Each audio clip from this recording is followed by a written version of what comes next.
আগের পর্বে যা দেখেছেন, সমুদ্রের নিচে এক শিশুর সঙ্গে কাটছিল তার মৎস্যকন্যা মায়ের শান্ত কিছু মুহূর্ত। এবার হঠাৎ সেখানে ভেসে আসে একটি রহস্যময় জাহাজ। জাহাজে থাকা এক বিড়াল ছুঁড়ে দেয় বিশাল এক বড়শি এবং ধরে ফেলে মৎস্যকন্যাকে। মৎস্যকন্যা চিৎকার করে ওঠে।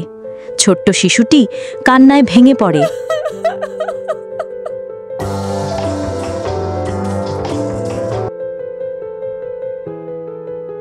বিড়ালটির সঙ্গে রয়েছে একটি কুকুর ও একটি ঘোড়া।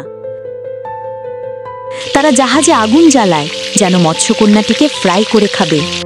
ঠিক তখনই শিশুটির পরিচয় হয় তার পুরনো বন্ধু অক্টোপাসের সঙ্গে। সে অক্টোপাসকে সব বলে, আর তখনই